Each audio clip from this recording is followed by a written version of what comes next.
Hi, I'm Tim Mobile, and welcome to a very special episode of Adventure Athlete. Today I thought I would tell my story of how I've got to this point and what my 2025 visions are going to be. So 5 years ago, I was setting out during COVID in my adventure truck, thinking about if I was designing a future, what would that future look like? And I just, went back to being a 5-year-old and said, you know what if I could build an expedition truck and then it would house everything in it? And then as that process started, everything started evolving into what Oscar Mike has become. 6-wheel drive, highway gears, and just all the solar and battery that you could use or need for Starlink, TV, all of that type of stuff. And then I thought, well, I got plenty of solar. Why don't I add electric motorcycles? And that's when the Stark Varg and the electric motion happened. And as we've lived out of this part-time for the last 2.5 years of developing the platform is 100% developed, or I'll say 99.9% developed. And it has some shortcomings, meaning that it's a big dude. It's super big. It's from the back tire to the front, it's 3410. And that's good for what the footprint is and what I got in it. But this video is not really just about this. This is a vision for 2025. And people were like, wow, dude, you're so lucky to have this truck. Yes, I am, but it took a lot of hard work. It was 2 years of my life to develop and build this truck. And then another 2.5 after that to get to where the point is. So now we're talking about the Humvee. The Humvee, where it comes in, is it's replaced the adventure truck. And it's what I call an adventure truck series. And what this is going to be is a high-low camper. So the top will raise up 2 feet. Interior height now is going to be right at 7 foot. Depending on carpet and all that, that'll bring the roof height down a little bit. But this is basically the platform of going down the road. I did decide to add a pop-up window on this side. It's not very big, but with how the high-low has to work, that's what's going to go in that. 5 days until the rain comes. We're showing rain in 5 days, and I hope to have the whole outer skeleton done. It's going to take some discipline and some hard work to do that, but I've been doing that this last week, putting in the time on this, and really have made some progress. Little things that don't have to do with waterproofing the truck, but getting all that interior pieces in before you sheet everything up, to me, is just way easier to build this way. But I got the a diesel heater added, the outer tank.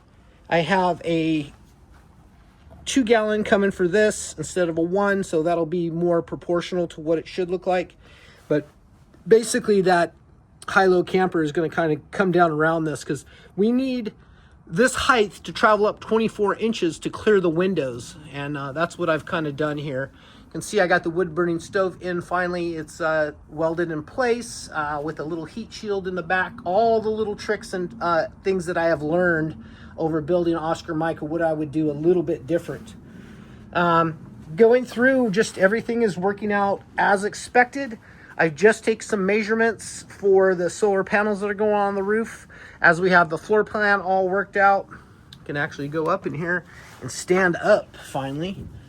I moved this out Monday. Currently we're on Thursday. Looks like Tuesday we're going to have rain. So I have to build this whole outer shell, get everything welded out, and then sheeted. Good news is I have most everything in stock, and just going to be a little bit of time and energy to get that done and accomplish that. So that's where I'm at right now. Questions and comments. I really am looking forward to a 2025. It looks like we're going to do somewhere between 6 and 8 months on the road, whether that's abroad, Oscar Mike, or employing this to do week trips, 2-week trips. Something that fits in a parking spot that you can actually stealth camp in. And I know a lot of you are laughing, but there's plenty of places you can pay for a parking and then kind of just sleep in your vehicle overnight. I wouldn't put the top up or anything, but save you anywhere from $100 to $300 a night, depending on your location. A lot of the times on the coast, it's super hard to get in some places, but on our last road trip, there was plenty of places that would have been okay to get into. So thought I would get a video out because this is what I got going on, and go show you the shop layout right now and what we're working on.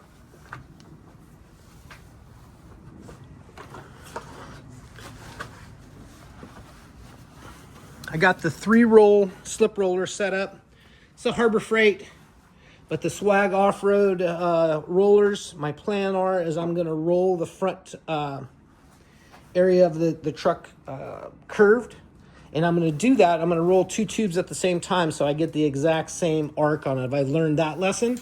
And I'll do the same thing for the rear fender wheel arches to go around the spares.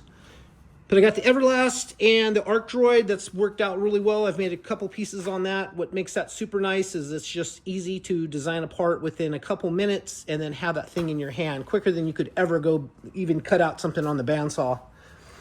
But basically, this is what we're looking like. Just kind of a mess. I got stuff piled up, ready to go. But for 2025, road biking, gravel biking, adventure backpacking, bike packing.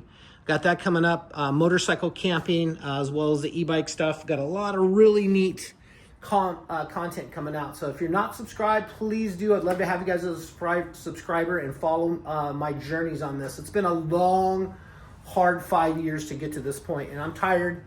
The weather is absolutely beautiful. I'd rather be out riding my bicycle or out on a motorcycle doing wheelies, but it's go time. Get this thing sealed up and get this thing operational by the first of the year. And that's not very much time. I got about 2 full weeks of going. We got rainy days. So getting that sealed up and then starting getting the inside worked, we'll go from there. Questions and comments. I would love to create a community and talk to you guys. Anything you can do, anything I can help you with, let me know. That's going to be it for now. I'm Tim Rubble, and I'll catch you here next time.